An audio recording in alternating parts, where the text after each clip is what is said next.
إن الحمد لله نحمده ونستعينه ونستغفره ونعوذ بالله من شرور أنفسنا ومن سيئات أعمالنا من يهده الله فلا مضل له ومن يضلل فلا هادي له وأشهد أن لا إله إلا الله وحده لا شريك له وأشهد أن محمدا عبده ورسوله يا أيها الذين آمنوا اتقوا الله حق تقاته ولا تموتن إلا وأنتم مسلمون يا أيها الناس اتقوا ربكم الذي خلقكم من نفس واحدة وخلق منها زوجها وبث منهما رجالا كثيرا ونساء واتقوا الله الذي تساءلون به والأرحام إن الله كان عليكم رقيبا يا أيها الذين آمنوا اتقوا الله وقولوا قولا سديدا يصلح لكم أعمالكم ويغفر لكم ذنوبكم ومن يطع الله ورسوله فقد فاز فوزا عظيما وإن خير الكلام كلام الله وخير الهدي هدي محمد صلى الله عليه وسلم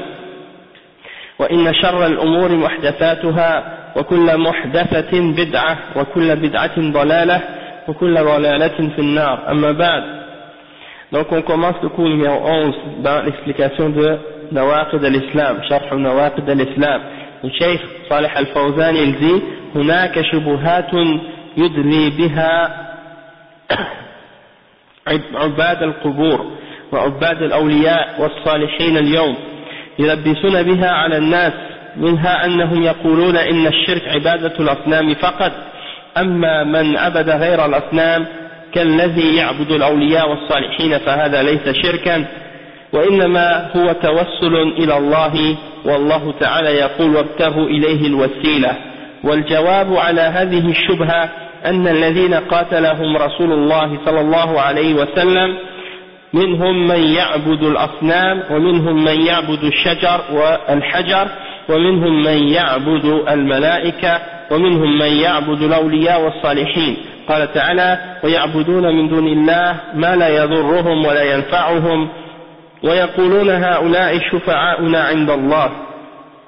وكذلك النصارى عبدوا المسيح فهم لا يعبدون صنما وإنما يعبدون المسيح عليه الصلاة والسلام، فهل يقال إنهم غير مشركين لأنهم لا يعبدون صنما؟ من يقول هذا؟ فالشرك هو عبادة غير الله أيا كان هذا الغير. والمشركون الأولون ليس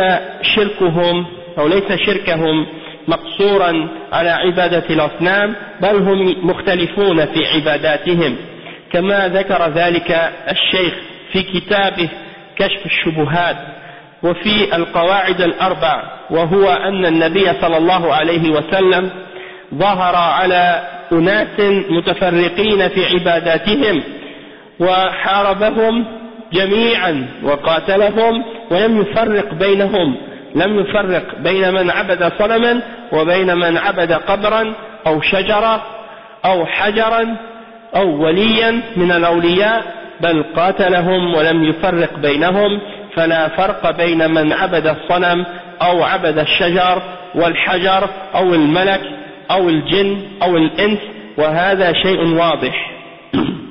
Le Cheikh il explique et il dit il y a plusieurs shubuhat, il y a beaucoup de doutes et des shubuhat, des ambiguïtés que les gens essaient de lancer sur les musulmans qui pratiquent le tawhid et qui suivent le tawhid pour essayer de justifier l'adoration des tombes et l'adoration des hommes pieux et des hommes vertueux aujourd'hui qui sont dans leurs tombes, et ils lancent toutes sortes de shubuhat pour essayer de justifier ce qu'ils font.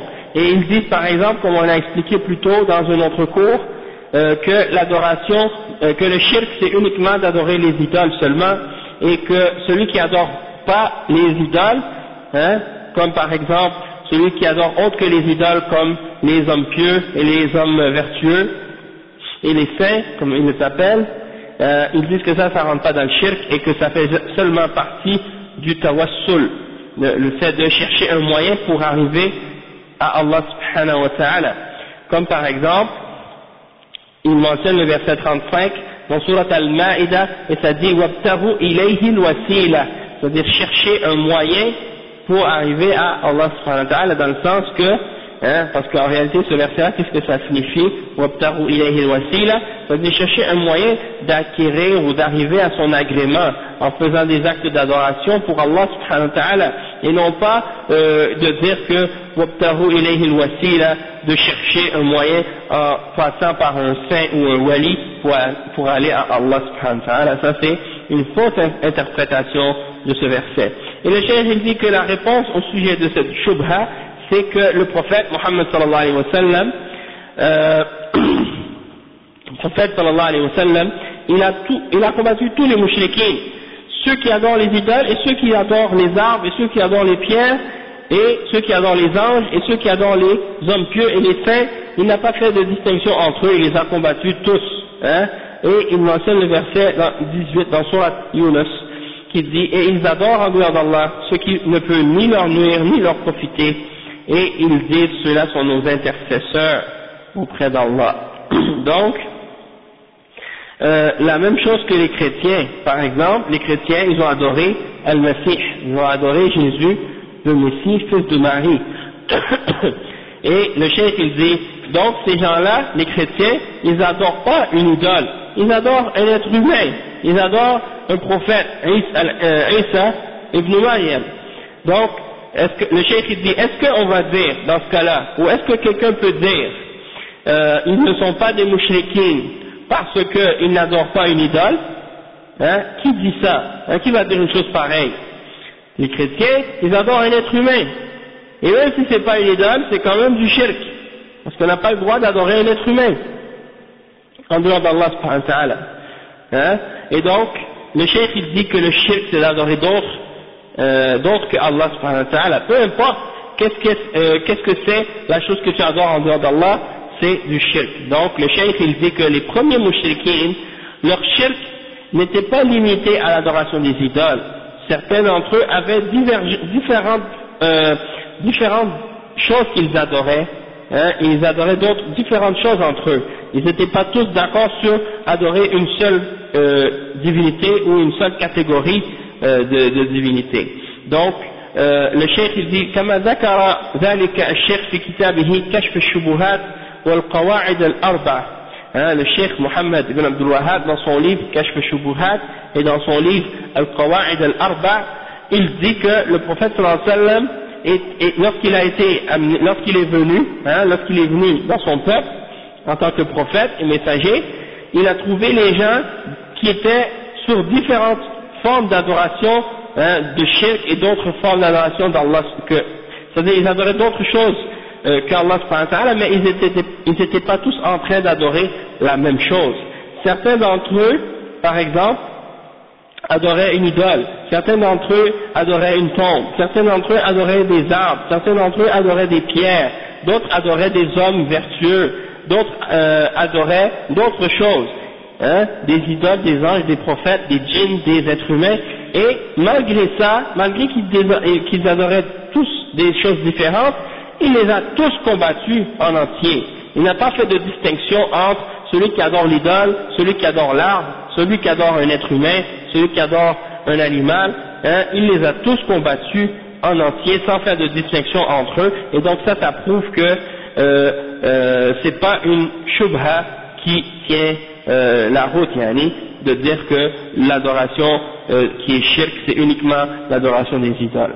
Le cheikh il dit وَمِنْ شُبُهَاتِهِمْ أنهم يقولون إننا لا نعبد الأولياء والصالحين لأنهم ينفعون أو يضرون وإنما نعبدهم لأجل أن يشفعوا لنا عند الله ويتقربون لهم بالذبح والنذر والاستغاثة من أجل أن يشفعوا لهم عند الله.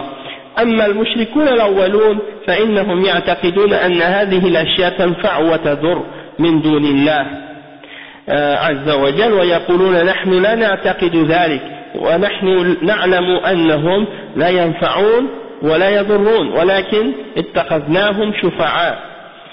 والجواب عن هذه الشبهة أن هذا هو الذي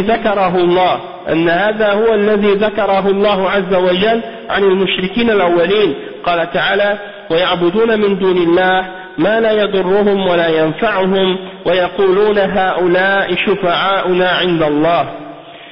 لا فرق بين شرك هؤلاء وبين شرك الأولين فكلهم يقصدون الشفاعة ثم تشفع وأن تشفع لهم هذه الأشياء والمعبودات فالشفاعة حق ولكن ليس هذا هو طريقها بل لها طرق شرعية بينها الله تعالى وبينها الرسول صلى الله عليه وسلم ليس من طرقها أن الشافع يتخذ إلها من دون الله يذبح له وينذر له ويستغاث به هذا هو فعل المشركين الأولين لا فرق. Le cheikh il dit parmi les shubuhat des gens qui adorent les tombes aujourd'hui, parmi les soufis et les autres, les chiites et les autres gens de bid'a et d'égarement, ils disent que nous on n'adore pas les awliya et les salihin parce qu'ils peuvent nous profiter ou nous nuire. On les adore uniquement pour qu'ils puissent intercéder pour nous auprès d'Allah subhanahu wa ta'ala. Donc on essaie de se rapprocher à eux en sacrifiant et en faisant des vœux et en cherchant le secours en eux pour qu'ils puissent intercéder pour nous auprès d'Allah subhanahu wa ta'ala. Mais ils disent que les mushrikoun, les premiers, au temps du prophète sallallahu alayhi wa sallam, eux non, ils ne croyaient pas, ils croyaient vraiment que ces choses-là qu'ils adoraient pouvaient leur profiter et leur nuire en dehors d'Allah subhanahu wa ta'ala. Et ils disent, tandis que nous, on ne croit pas une chose pareille comme ces gens-là, et on sait très bien qu'ils ne peuvent pas nous profiter et nous nuire, et donc on ne fait que les prendre comme des intercesseurs entre nous et Allah, et des intermédiaires entre nous et Allah dans l'adoration. Et le cheikh il dit que la réponse à ce sujet-là, c'est que Allah subhanahu wa ta'ala, c'est ce qu'il a dit au sujet même des mouchriquines à l'époque du prophète sallallahu alayhi wa sallam, même eux, ils ne croyaient pas que ces idoles pouvaient leur nuire ou leur profiter. Et Allah, il le dit clairement dans le Coran à propos des mouchriquines, le verset, encore une fois, le verset 18 de Surat Yunus, c'est comme un marteau sur leur tête, en fait, ce verset-là.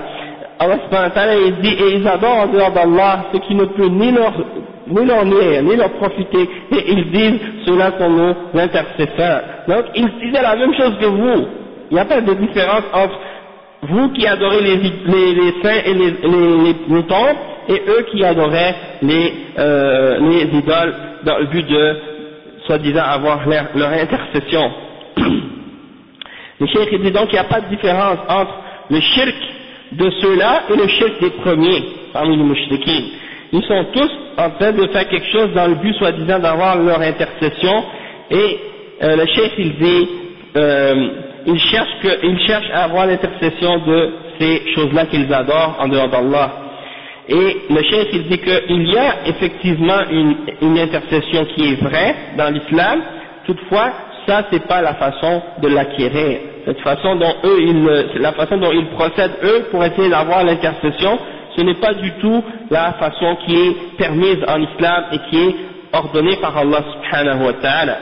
Elle a d'autres moyens ou d'autres méthodes légales qui ont été clarifiées par Allah subhanahu wa ta'ala dans le Coran et par le prophète sallallahu alayhi wa sallam dans la sunna, et parmi les méthodes ou parmi les voies qui ont été enseignées par la charia, il n'y en a aucune qui te dit que tu dois prendre un idole ou adorer autre que Allah subhanahu wa ta'ala en sacrifiant un animal pour lui ou en faisant un vœu ou en cherchant le secours en lui, en dehors d'Allah subhanahu wa ta'ala. Il dit ça en fait, c'est les actions des mouchriquins, parmi les premiers qui faisaient le shirk, et donc il n'y a pas de différence entre ce que ces gens-là aujourd'hui sont en train de faire et ce que faisaient les premiers parmi les mouchriquins. Le cheikh dit ensuite ومن شبهاتهم أنهم يقولون إن المشركين الأولين لا يقولون لا إله إلا الله أما هؤلاء الذين يعبدون الأولياء والصالحين فإنهم يقولون لا إله إلا الله محمد رسول الله صلى الله عليه وسلم فكيف تجعلون من قال لا إله إلا الله أو من لا يقول لا إله إلا الله محمد رسول الله مثل الذي يقول لا إله إلا الله محمد رسول الله فنقول سبحان الله هؤلاء قالوا لا إله إلا الله محمد رسول الله ولكن نقضوها ولا إله إلا الله لا تنفع إلا إذا سلمت من المناقضات من المناقضات فهؤلاء تلفظوا بها ولكنهم ناقضوها بفعل الشرك. فما معنى لا إله إلا الله؟ معناها لا معبود بحق إلا الله، فهؤلاء يقولون هذه الكلمة ولا يعملون بها. Le cheikh il dit parmi leurs shubuhat, et ça c'est peut-être une de leurs shubuhat les plus absurdes et ridicules, ils disent eux, les mouchriquins, les premiers à l'époque du prophète sallallahu alayhi wa sallam, ils ne disaient pas la ilaha illallah,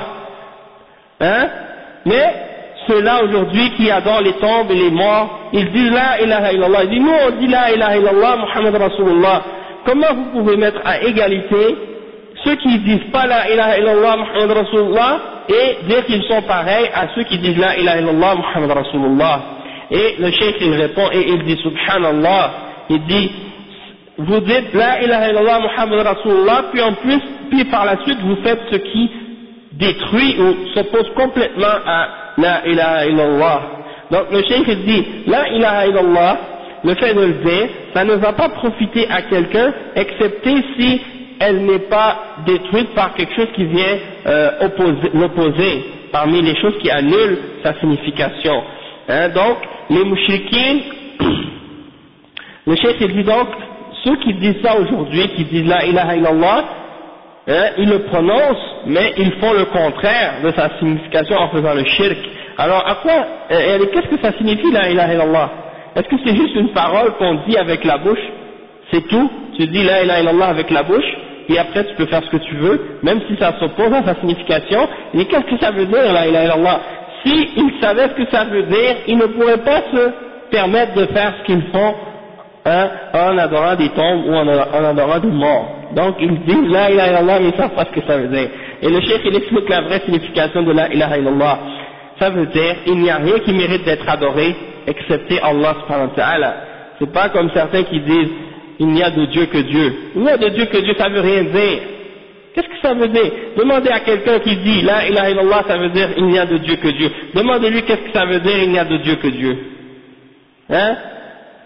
Ça veut dire quoi ça? Moi j'aimerais ça que quelqu'un me l'explique. Il n'y a de Allah que Allah. Allah understand. Ok. Donc ces gens-là ils disent la ilaha illallah puis ils savent pas qu'est-ce que ça veut dire. Le cheikh dit فهم يعبدون القبور والأولياء والصالحين وهم يقولون لا إله إلا الله. وهم يقولون لا إله إلا الله لا إله إلا الله. فالمشركون الأولون أعرفوا بلا إله إلا الله من هؤلاء لأنه لما قال لهم رسول الله صلى الله عليه وسلم قولوا لا إله إلا الله قالوا أجعل الآلهة إلها واحدا عرفوا معنى لا إله إلا الله وأن من قالها لا بد أن يترك عبادة غير الله. وهؤلاء من جهلهم وغباوتهم جعلوا بين النقيضين جمعوا بين النقيضين بين قول لا إله إلا الله وبين عبادة غير الله عز وجل. فهم لم يفهموا من لا إله إلا الله ما فهمه المشركون من قبل، وهذا في منتهى الغباوة والسذاجة، ولا حول ولا قوة إلا بالله العلي العظيم، ولكن الهوى والعياذ بالله يوقع في الضلال. Le cheikh il dit donc les gens qui adorent les tombes aujourd'hui et qui adorent les saints et les hommes pieux, ils disent la ilaha illallah. Et les premiers mouchriquins connaissaient mieux la signification de la ilaha illallah que ceux qui adorent les tombes aujourd'hui parmi les gens qui se disent musulmans. Le cheikh il dit pourquoi? Parce que le prophète Mohammed sallallahu alayhi wa sallam, quand il a dit aux gens parmi les mouchriquins de Quraysh qui adoraient les idoles, il leur disait dites la ilaha illallah, et ils refusaient, ils ne voulaient pas dire la ilaha illallah. Il disait, est-ce qu'il a fait de toute notre divinité une seule divinité? C'est-à-dire on va arrêter d'adorer tous ces idoles et ces divinités, on va adorer seulement seulement Allah subhanahu wa ta'ala. Donc ils ont compris la signification de la ilaha illallah et que celui qui a dit cette parole, il faut qu'il arrête d'adorer d'autres que Allah subhanahu wa ta'ala. Tandis que ceux-là aujourd'hui, qui adorent les tombes et les morts, dans leur ignorance et dans leur stupidité, ils ont réuni entre deux choses complètement contradictoires. Ils ont réuni entre la parole la ilaha illallah et adoration de d'autres que Allah. Donc ça c'est une des plus grandes contradictions que quelqu'un peut faire. Ça veut dire quoi? Qu'ils n'ont pas compris ce que signifie la ilaha illallah. Celui qui a compris la ilaha illallah, il ne va pas adorer d'autre que Allah, hein? Parce que c'est ça ce que ça veut dire, la ilaha illallah, ça veut dire qu'il n'y a rien qui mérite d'être adoré excepté Allah. Donc comment tu peux dire rien mérite d'être adoré sauf Allah, et après tu adores d'autres que Allah? C'est contradictoire. Donc le cheikh il dit les mouchlikoun, les idolâtres à l'époque du prophète sallallahu alayhi wa sallam, ils ont compris cette signification-là, hein? Et donc aujourd'hui ça montre que les gens qui disent la ilaha illallah puis qui adorent les tombes, ils n'ont rien compris et que Allah nous protège. Le cheikh il dit ça c'est à cause de l'ignorance et à cause de la passion et que Allah nous protège de l'égarement, hein, parce que c'est ça que les passions nous font faire. Les passions nous font tomber dans l'égarement. Après le cheikh il dit ومن شبهاتهم أنهم يقولون إن المشركين الأولين يعبدون أشجارا وأحجارا وجمادات أما نحن فندعو ونتوسل بعباد صالحين وأولياء لهم جاه عند الله فنحن نتخذهم وسيلة عند الله والله جل وعلا يقول يا أيها الذين آمنوا اتقوا الله وابتغوا إليه الوسيلة فنحن اتخذنا الوسيلة فهؤلاء هم الوسيلة فنقول لهم الوسيلة في كتاب الله الطاعة والعبادة وهي ما يوصل إلى الله عز وجل بطاعته وفعل أوامره وترك نواهيه ليس الوسيلة أنك تجعل بينك وبين الله واسطة هذا لم يدل عليه القرآن ولا السنة وما قال به أحد من أهل العلم المعتبرين بل الوسيلة في الكتاب والسنة هي التقرب إلى الله بطاعته قال تعالى يا أيها الذين آمنوا اتقوا الله وابتغوا إليه الوسيلة أي القرب إلى الله والطاعة أما من فسر الوسيلة باتخاذ الوسائط فهذا تفسير باطل محدث لم يقل به أحد من أئمة التفسير ولله الحمد. Le cheikh il dit parmi leurs shubuhat, les gens qui adorent les tombes aujourd'hui, qui adorent les morts, ils disent que les premiers mushrikoun, ils adoraient les arbres, ils adoraient les pierres, ils adoraient les choses inertes, hein. Et nous, aujourd'hui, on invoque des hommes pieux, c'est-à-dire on utilise le dua des hommes pieux et on invoque les hommes pieux, on fait le tawassul, on fait le tawassul, on invoque des hommes pieux, des hommes que Allah aime, qui sont rapprochés de lui et qui ont un statut élevé auprès d'Allah subhanahu wa ta'ala. Et donc, on prend eux comme des moyens pour arriver à plaire à Allah subhanahu wa ta'ala. En voulant dire, il ne faut pas comparer des hommes pieux à des statues et à des idoles et des choses inertes, et des pierres et des arbres. Hein? Ça ressemble un peu à la première shubha, mais la seule différence là-dedans, c'est qu'ils prétendent que le verset 35 dans Surat Al-Ma'ida, qui dit « Ô vous qui avez cru, craignez Allah et cherchez un moyen vers lui ». Et c'est le mot en arabe un moyen vers lui, c'est-à-dire al-wasila. Et eux, ils interprètent le mot wasila en disant que al-wasila, c'est de prendre un intermédiaire entre toi et Allah subhanahu wa ta'ala parmi les hommes pieux. Et le cheikh, il explique en réponse à cette shubha, et il dit que dans le Coran, le mot wasila, ça signifie pas un homme pieux ou un intermédiaire entre toi et Allah. Ça veut dire l'obéissance et l'adoration. Le seul moyen qui existe, le seul wasila qui existe pour arriver à Allah subhanahu wa ta'ala, c'est de faire ce qu'Allah t'ordonne de faire et de l'adorer. C'est ça le moyen, hein? Al-ibada wa ta'a. Et donc, c'est ça qui te rapproche d'Allah, de faire ce qu'il t'ordonne et de t'écarter de ce qu'il t'a interdit. Et donc, al-wasila, ça ne veut pas dire que tu prends entre toi et Allah un intermédiaire dans l'adoration. Ça, il n'y a rien dans le Coran, ni dans la Sunna qui supporte cette interprétation-là, et il n'y a aucun parmi les savants de tafsir et les savants de l'islam qui sont reconnus qui ont supporté ce genre d'interprétation. Le cheikh il dit, même que dans le Coran et dans la Sunna, al-wasila, ça veut dire de se rapprocher à Allah en obéissant à Allah subhanahu wa ta'ala. Et il mentionne le verset encore une fois, puis il dit, c'est-à-dire, ay al-qurba ila Allah, wabtaru ilayhi al-wasila, c'est-à-dire chercher à vous rapprocher d'Allah subhanahu wa ta'ala en faisant ce qu'il vous ordonne de faire, en obéissant à lui. أما من فسر الوسيلة باتخاذ الوسائط فهذا تفسير باطل. Cheikh dit quiconque a interprété le mot wasila en disant que ça veut dire de prendre des intermédiaires et des intercesseurs entre toi et Allah, alors sachez que ça c'est un tafsir ou une interprétation qui est fausse. Muhdath, c'est-à-dire elle a été innovée, inventée, elle n'a rien d'authentique, rien de vrai. Et aucun parmi les imams de tafsir n'a supporté cette fausse interprétation-là, et alhamdulillah, louange à Allah.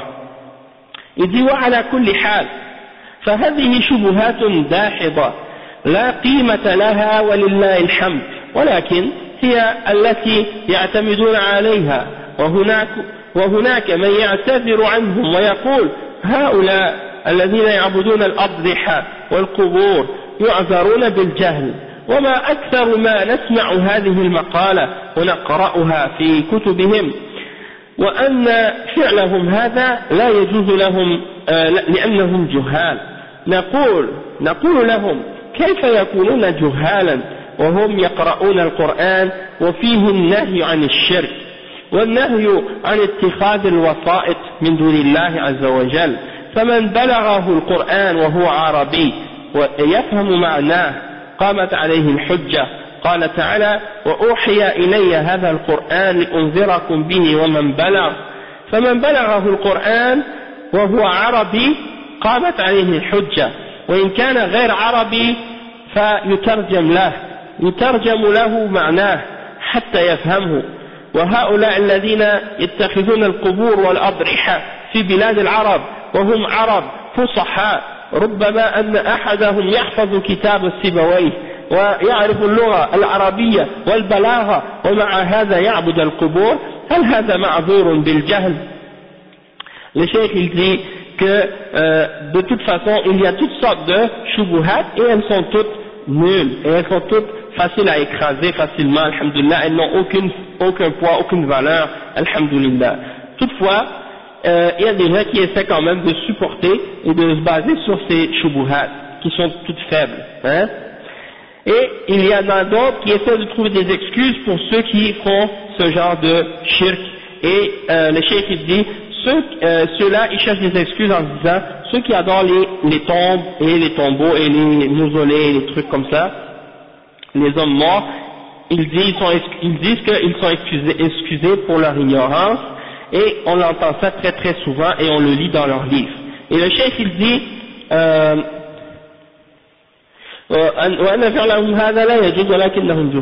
dit, il y en a qui disent ça, c'est pas permis ce qu'ils font, mais ils sont ignorants. Le cheikh il dit, nous on répond à ces gens-là et on dit, comment vous pouvez dire qu'ils sont des ignorants alors qu'ils lisent le Coran et que dans le Coran il y a l'interdiction de faire le shirk?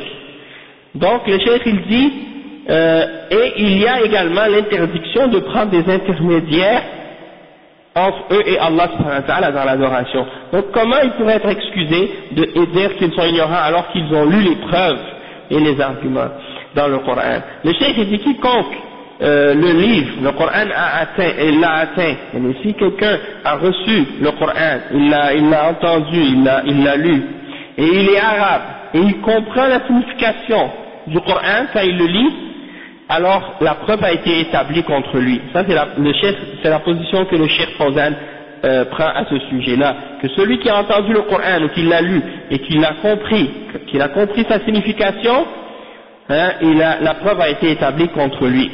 S'il est arabe et qu'il lit le Coran et qu'il comprend, la preuve a été établie contre lui. Le Cheikh il mentionne le verset 19 dans Surat Al-An'am qui dit وأوحي إلي هذا القرآن لأنذركم به ومن بلغ. Et ce Coran m'a été révélé pour que je vous avertisse par ce Coran et toutes les personnes qui l'atteignent, vers qui il est transmis. Donc ça veut dire toute personne qui a reçu la transmission du Coran, c'est-à-dire il a entendu ou il a lu le Coran et qu'il est arabe, alors la preuve a été établie contre lui. Il dit, si c'est quelqu'un qui n'est pas arabe, qui ne sait pas lire, qui ne comprend pas l'arabe, et dans ce cas-là, on doit lui traduire sa signification pour qu'il puisse comprendre qu'est-ce que le Coran explique. Et il dit que ceux qui prennent les tombes comme des idoles ou comme des objets d'adoration dans les pays arabes, où les gens sont des arabes et ils ont une éloquence de l'arabe, c'est-à-dire ils ont le niveau d'arabe très très fort, hein. Il dit parfois même certains d'entre eux, ils mémorisent le livre qu'on appelle Sibawayh, le livre d'un savant de la langue arabe qui s'appelle Sibawayh, hein, c'était un des plus grands savants de la langue arabe, Sibawayh. Il dit, il y en a certains d'entre eux, ils mémorisent ce livre-là et ils lisent le Coran, donc ils le comprennent, ils sont des arabes. Donc et puis par la suite ils vont aller adorer les idoles, et ils vont adorer les tombes, qui sont des idoles en réalité. Donc le cheikh il dit, celui qui est arrivé à ce niveau, qui connaît la langue arabe, qui connaît al-balara, hein, et qui va par la suite adorer les tombes, est-ce qu'on peut dire à son sujet qu'il est excusé de son ignorance? Le cheikh il dit, وأكثر ما تكون هذه القبور والأضرحة في بلاد العرب الذين نزل القرآن بلغتهم، فكيف تقولون هؤلاء جهال؟ إلى متى الجهل؟ لأنه بعد بعثة النبي صلى الله عليه وسلم ونزول القرآن زالت الجاهلية وجاء العلم والحجة، فهل يعذر بالجهل وهو يعيش في بلاد المسلمين ويحفظ القرآن ويقرأ القرآن ويسمعه ويسمع كلام أهل العلم، خصوصا بعدما جاءت وسائل الإعلام التي تنقل إلى الناس كلام أهل العلم ويقرأ فيها القرآن صباح مساء بصوت يسمعه من في المشرق والمغرب، كيف يقال إن هؤلاء ما بلغتهم الحجة، هؤلاء جهال، مع أن أكثرهم معهم شهادات عليا في اللغة العربية وعلوم الشريعة والقراءات والفقه والأصول. Le cheikh il dit, la plupart des gens qui adorent les tombes dans les pays arabes, ils parlent la langue dans laquelle le Coran a été révélé. Comment on peut dire que ces gens-là sont ignorants? Il dit jusqu'à quand on va dire qu'ils sont ignorants? Et le cheikh il dit parce que après la venue du prophète Mohammed sallallahu alayhi wa sallam et après la révélation du Coran, la jahiliya est disparue. Il n'y a plus de jahiliya générale. Hein? Il y a des manifestations, parfois quelques manifestations de jahiliya, mais il n'y a pas une jahiliya généralisée sur la terre après ce moment-là. Donc le cheikh il dit, est-ce que quelqu'un qui vit dans les pays musulmans, qui connaît le Coran, qui entend le Coran, qui lit le Coran, qui entend la parole des savants de l'islam, en particulier après les moyens de communication modernes actuellement, les médias, la radio, la télévision, les satellites, toutes ces choses-là, où on entend les paroles des savants de l'islam qui expliquent les verdicts au sujet de ces choses-là, du shirk et de toutes ces choses-là, et de l'adoration des tombes, et tous ces moyens-là existent pour transmettre aux gens l'explication des savants, et ils lisent dans le Coran jour et nuit, avec leur voix, et ils entendent le Coran à la radio ou autre, dans l'Est et dans l'Ouest, en Orient et en Occident. Comment on peut dire que ces gens-là n'ont pas reçu la preuve et qu'ils sont ignorants? Est-ce qu'ils sont ignorants? Le cheikh il dit, en plus que la plupart d'entre eux ont des diplômes élevés, hein, ils ont des diplômes très hauts dans la langue arabe et dans les sciences de la charia et dans les lectures du Coran et dans le fiqh et dans les fondements, dans les usul. Comment on peut dire à propos de ces gens-là qu'ils sont ignorants? Donc le cheikh il dit, فالحاصل أنهم لا حجة لهم وحجتهم داحضة عند ربهم، نسأل الله أن يهديهم إلى الصواب وأن يستبين لهم الحق وأن يتركوا العناد ويتركوا التقليد الأعمى ويرجعوا إلى كتاب ربهم وسنة نبيهم محمد صلى الله عليه وسلم حتى يحققوا إسلامهم ويصححوا دينهم ويكونوا من أمة محمد صلى الله عليه وسلم ولا يكونوا من أمة المشركين وأتباع أبي جهل وأبي لهب. Le cheikh il dit et donc on peut dire qu'en résumé ils n'ont aucune preuve et leur preuve est complètement nulle auprès de leur Seigneur, et on demande à Allah de les guider vers la bonne position et de leur clarifier la vérité, et qu'ils abandonnent leur opposition orgueilleuse contre la vérité, et qu'ils réalisent la réalité de leur islam, et qu'ils corrigent leur religion, et qu'ils soient parmi les gens qui sont dans la Ummah de Muhammad sallallahu alayhi wa sallam, et qu'ils ne fassent pas partie des gens de la Ummah des Mushrikeen et de Abi Jahl et de Abi Lahab. Le cheikh dit وهذا في الواقع أمر عظيم وخطير. En passant, le cheikh il dit ça, mais il ne veut pas dire en même temps que il n'y a pas personne qui est excusé de son ignorance. Il ne faut pas arriver à comprendre à cet extrême-là, parce que bien entendu, il y en a des gens parmi les musulmans qui sont excusés de leur ignorance, mais il y en a aussi parmi les gens qui ne sont pas excusés de leur ignorance parce qu'ils ont eu accès à la connaissance et la compréhension, mais ils font juste refuser d'accepter la vérité après qu'ils l'aient reçue. Le cheikh dit ensuite فهذا في الواقع أمر عظيم وخطير وأنتم يا عباد الله تقرؤون وتسمعون ومنكم من سافر وراء العجب العجاب من أفعال هؤلاء من شركياتهم ووثنياتهم ولا يقبلون نصيحة لا يصغون إلى من يناديهم إلى الحق إلا من شاء الله.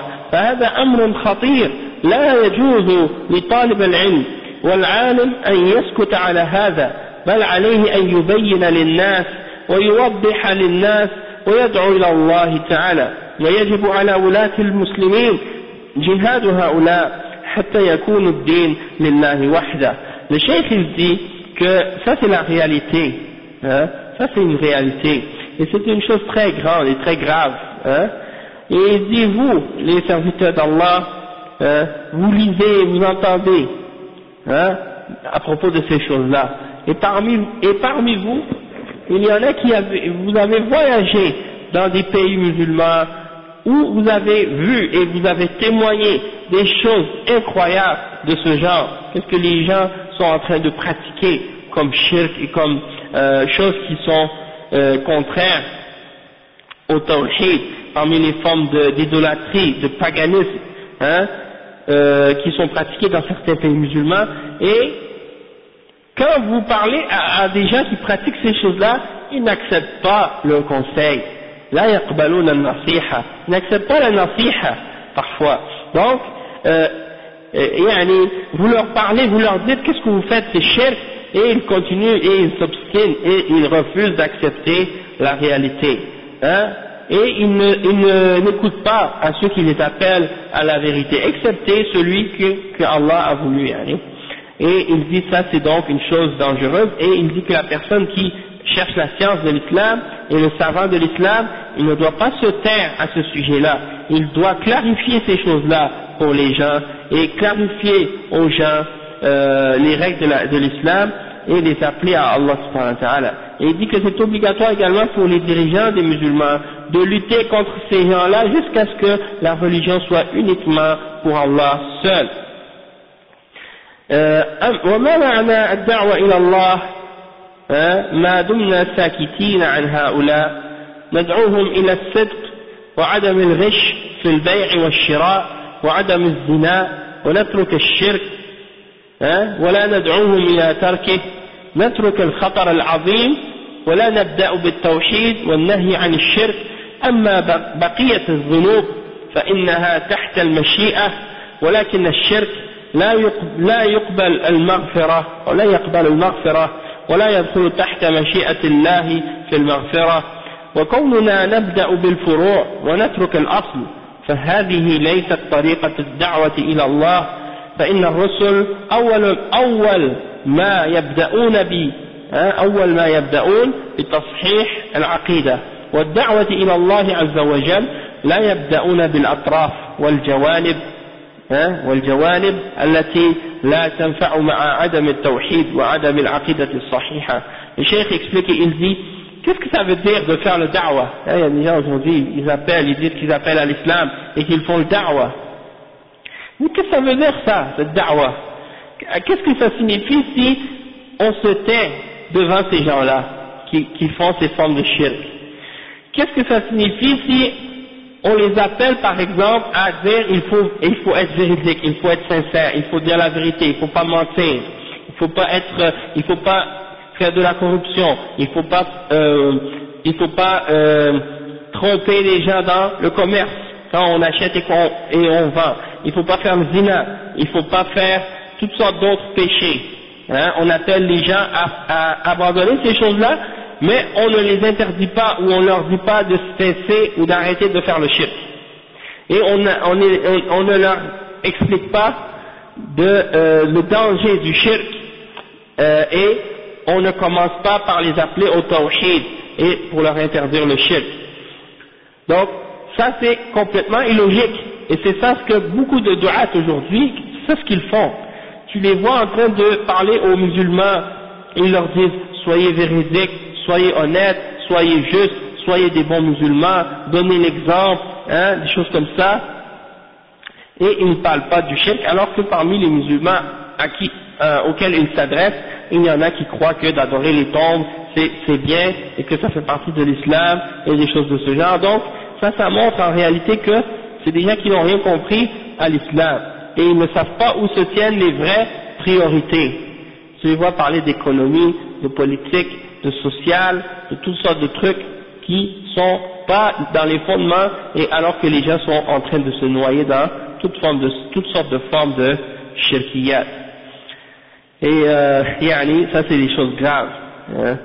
Bien entendu, c'est important d'abandonner les péchés, mais le plus grave d'entre tous les péchés, celui qu'Allah ne va pas pardonner, c'est le shirk. C'est pour ça que le cheikh dit ici que le péché qui n'est pas pardonnable par Allah subhanahu wa ta'ala et qui n'est pas sous la volonté d'Allah subhanahu wa ta'ala par rapport à son pardon, c'est le fait de faire le shirk. Tandis que les autres péchés, Allah les pardonne à qui il veut. Si tu meurs sur autre que le shirk, Allah il peut te pardonner ou il peut te punir, mais même s'il te punit dans l'enfer, tu vas pas rester éternellement, tu vas sortir, tu vas aller au paradis, Inch'Allah. Donc, ça veut dire que le plus important, c'est de commencer par la base, et d'appeler au fondement, et de commencer par ce que les messagers d'Allah, alayhi salatu wassalam, ont commencé, c'est-à-dire de corriger la croyance des gens, et d'appeler les gens à Allah subhanahu wa ta'ala. Et non pas de commencer par les choses qui sont dans les limites, ou dans les côtés, les choses qui sont à côté, ou qui viennent après les fondements de l'islam, et la base de l'islam et du tawhid. Donc ça c'est très important parce qu'il y a des gens qui portent peu d'attention à ça. Et l'autre jour j'étais en train de réfléchir à ce sujet-là, puis je me dis, subhanallah, des fois on entend des gens qui font des khutbahs ou qui donnent des cours, ils parlent de toutes sortes de choses dans l'islam et ils négligent les fondements, et donc ça c'est une erreur. فلو أن الإنسان ترك الزنا وترك الشرب الخمر والربا وترك جميع المحرمات إلا أنه مشرك لم ينفعه ذلك كله، ولو يصلي الليل والنهار ولو تصدق بجميع أمواله ما دام عنده شرك أكبر لن ينفعه ذلك. أما لو كان عنده توحيد وسلامة من الشرك وإخلاص لله، فهو لو عمل الكبائر التي دون الشرك فإنه يرجى له المغفرة، وإن عذب فإنه لا يخلد في العذاب. فكيف نترك الأمر الخطير ونتجه إلى ما دونه ونقول هذا العمل هو الدعوة إلى الله عز وجل. Le cheikh il dit, si une personne abandonne le zina, cesse de faire le zina, si une personne cesse de boire de l'alcool, si une personne cesse de faire du riba, de prendre du riba, ou de demander du riba aux gens, ou abandonne tout ce que Allah a interdit, excepté qu'il est mushrik, alors tout ça, ça ne sert à rien pour lui. Et même s'il fait la salat la nuit et le jour, même s'il donne la sadaqa avec toute sa richesse, hein, tant qu'il est encore sur le shirk majeur, tout ça, ça va rien servir pour lui au jugement dernier. Et même si, par rapport à, par opposition à l'exemple qu'on vient juste de donner, quelqu'un qui est sur le tawhid, et qui a une bonne aqida, et qui n'a pas fait de shirk, et qui est sincère dans son adoration, et qui adore uniquement Allah subhanahu wa ta'ala, même s'il a des actions qui font partie des grands péchés, qui sont moins graves que le shirk, qui sont en dessous du shirk, quand même, il a toujours l'espoir d'être pardonné par Allah subhanahu wa ta'ala. Et même s'il est puni dans l'enfer, il ne va pas rester éternellement dans le châtiment. Hein? Alors comment on peut abandonner quelque chose aussi dangereux, hein, et se tourner vers des choses qui sont moins graves, et de dire que ça c'est pour le da'wa ou que c'est la da'wa. الآن تعرفون جهود الدعوة وكثرة الدعاة وأن لها مؤسسات ومراكز، ولكن الأضرحة على حالها بل تزيد في العالم الإسلامي، والتصوف والبدع يكثران. أين الدعوة إلى الله؟ وأين هذه الجهود وثمراتها؟ Le Cheikh dit aujourd'hui, vous voyez tous les efforts dans la da'wa et la quantité de gens qui font la da'wa, et ils ont des organisations, ils ont des centres, hein. Malgré tout ça, les tombes sont comme elles étaient. Le Cheikh dit les tombes que les gens adorent, elles sont telles qu'elles étaient. Les gens continuent encore à les adorer comme avant. Et même, le Cheikh dit, et même, dans le monde musulman, on voit qu'ils augmentent encore plus qu'avant. Plus de tombes qu'avant, et plus de gens qui font le shirk qu'avant encore, et le soufisme et les innovations commencent à augmenter de plus en plus. Où est la da'wa à Allah subhanahu wa ta'ala? Où sont tous ces efforts, et où sont tous les fruits de ces efforts?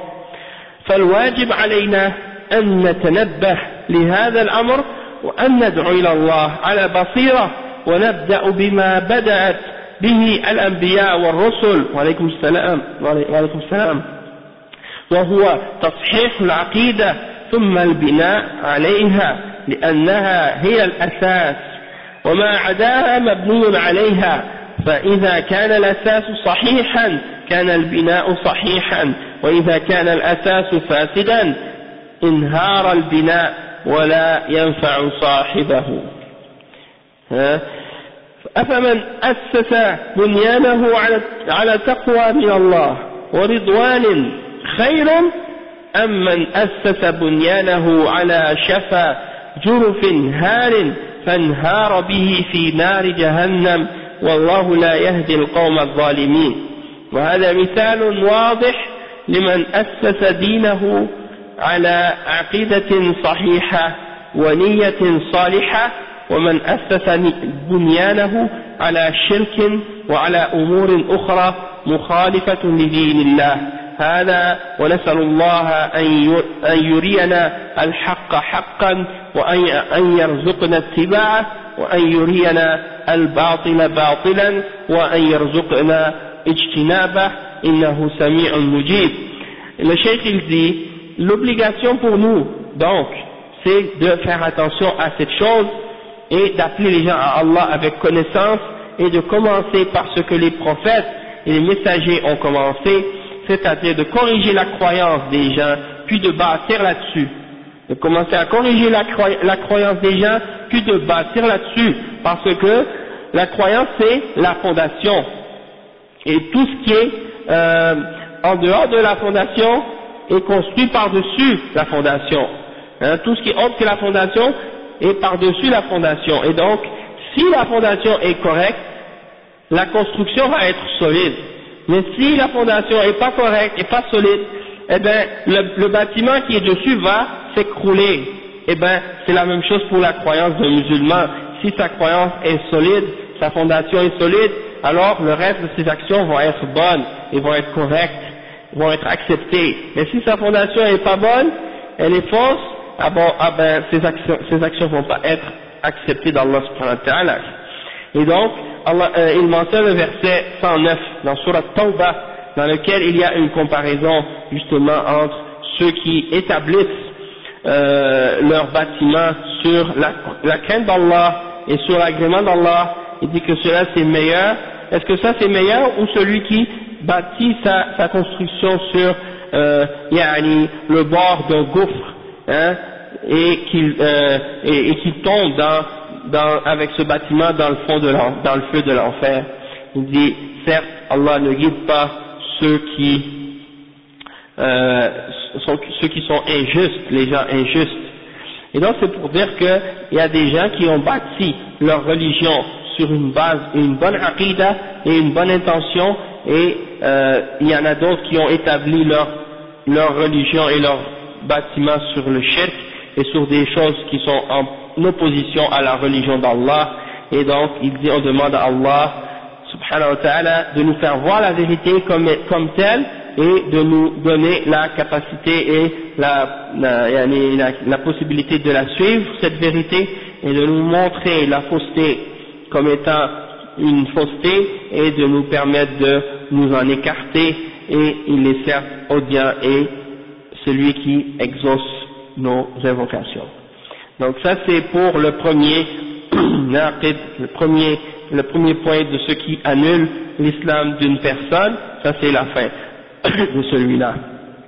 Ensuite, le cheikh, il y a ici des questions et des réponses, quelques-unes, il n'y en a pas beaucoup.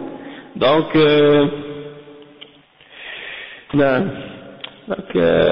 y en a une question ici.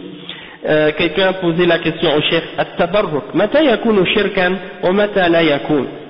جواب: إذا اعتقد أن البركة تحصل من غير الله عز وجل بأن تبرك بالشجر أو الحجر يعتقد أنه يمنح البركة فهذا شرك أكبر. أما إذا اعتقد أن هذا الشيء سبب للبركة والبركة من الله هذا سبب لحصولها فهذا شرك أصغر. Donc le cheikh, on lui a posé la question: quand est-ce que le fait de chercher la baraka de quelque chose est shirk, et quand est-ce que ce n'est pas shirk? Et le cheikh a répondu, la réponse à cette question, il dit que si la personne croit que la baraka vient d'autre que d'Allah subhanahu wa ta'ala, comme par exemple quelqu'un qui cherche une baraka d'un arbre ou d'une pierre et qui croit que c'est cet arbre ou cette pierre qui donne la baraka, ça c'est une forme de shirk majeur. Toutefois, si il croit que cette chose n'est pas la source de la baraka, ou que c'est pas elle qui donne la baraka, mais c'est une cause pour l'obtenir, et que la baraka vient d'Allah, alors dans ce cas-là, il croit que cette chose est un moyen d'obtenir cette bénédiction ou cette baraka, mais que c'est pas elle qui la donne directement, mais que c'est Allah qui la donne. Dans ce cas-là, c'est une forme de shirk asghar, c'est-à-dire une forme de shirk mineur, parce que pour dire que quelque chose est une source de baraka, il faut avoir une preuve. Il faut avoir une preuve de la sharia, une preuve du Coran et de la Sunna. Et donc si la personne cherche la baraka d'un objet ou d'une chose, alors qu'il n'y a aucune référence, aucune preuve pour dire que cette chose est une source de baraka, ou un moyen d'obtenir une baraka, alors dans ce cas-là, elle n'est pas, elle est considérée comme une sorte de shirk mineur. Mais s'il croit que c'est elle qui donne la baraka directement, en dehors d'Allah subhanahu wa ta'ala, dans ce cas-là, ça c'est shirk majeur. D'accord? Après, on a posé une question. نعم. لو ذبح رجل أضحيته عند قبر فلان رجاء أن تنزل البركة على ذبيحته، فهل يعد هذا الذبح شركا أكبر أم شركا أصغر؟ الجواب: إذا كان ذبح للميت أو ذبح للقبر فهذا شرك أكبر. أما إن كان ذبح لله ولكن يظن أن هذا المكان فيه فضيلة فهذا شرك أصغر ووسيلة من وسائل الشرك الأكبر. On a posé la question au cheikh, un homme a posé la question, il a dit: si quelqu'un sacrifie sa bête ou son animal, son sacrifice, près de la tombe d'un homme quelconque, et il espère en sacrifiant cet animal à cet endroit-là que la baraka vienne sur l'animal qu'il a sacrifié. Est-ce qu'on considère ce sacrifice dans ce cas-là comme étant une forme de shirk majeur ou une forme de shirk mineur? Et le cheikh il répond à ce sujet-là et il dit, si la personne qui a égorgé ou sacrifié l'animal, il l'a fait pour le mort ou il l'a fait pour la tombe, alors dans ce cas-là c'est une forme de shirk majeur. Mais s'il l'a fait s'il l'a fait pour Allah, il l'a sacrifié pour Allah, mais il croit ou il s'imagine ou il pense que le fait d'égorger l'animal dans cet endroit-là en particulier, ça lui donne un mérite spécifique ou un mérite quelconque, alors dans ce cas-là, ça c'est une forme de shirk mineur, et c'est un moyen parmi les moyens de ce qui peut amener quelqu'un à tomber dans le shirk majeur. Parce que quelqu'un qui le regarde de loin, qui le voit égorger à cet endroit-là, il ne sait pas lui, est-ce que la personne le fait dans son cœur pour Allah ou pour le mort. Et donc ça peut amener d'autres personnes à vouloir faire ça, et eux ils vont penser que c'est pour faire ça pour le mort, et ils tombent dans le shirk majeur. Donc c'est pour ça que c'est très dangereux. Naam. Donc on va s'arrêter ici Inch'Allah. نعم رجل يدعو غير الله فأخبرته أن هذا العمل شرك فلم يستجب فهل أحكم عليه بالشرك أم أنه لا بد أن يحكم عليه بذلك عالم من العلماء؟ جواب: ما نحكم عليه حتى نسمع كلامه ونستقرئ حالته، هل هو صحيح العقل أم مخبول؟ وهذا لا بد يرجع فيه إلى أهل العلم ويبلغ عنه أهل العلم في بلده من أجل أن يتخذوا معه الإجراء اللازم. Donc le cheikh il dit quelqu'un a invoqué autre qu'Allah et je lui ai informé de que cette action-là est shirk, mais il n'a pas répondu à mon appel. Est-ce que je dois dire que la personne qu'il est sur le shirk, ou bien je dois il faut absolument que ce soit un savant parmi les savants qui disent qu'il est mushrik. Le cheikh il dit, la réponse il dit, on ne peut pas juger, le juger, excepté si on a entendu sa parole, ou bien qu'on a demandé ou vérifié comme il faut son état, l'état de cette personne. Est-ce qu'elle a sa raison, est-ce qu'elle n'est pas, il y a des troubles un petit peu, des problèmes dans sa tête ou autre chose. Il dit, il faut absolument qu'on retourne aux savants, hein, et qu'on informe les savants de son pays où cette personne se trouve pour qu'ils puissent vérifier avec cette personne, et pour que ces savants-là puissent par la suite prendre les démarches nécessaires à son sujet. Donc ça c'est à ce sujet-là. Donc on va s'arrêter ici, Inch'Allah, parce que la prière approche, et puis on continuera demain, bi'ithnillah. سبحانك اللهم وبحمدك أشهد أن لا إله إلا أنت أستغفرك وأتوب إليك. Et on a fini donc le premier point parmi les choses qui annulent l'islam. Alhamdulillah.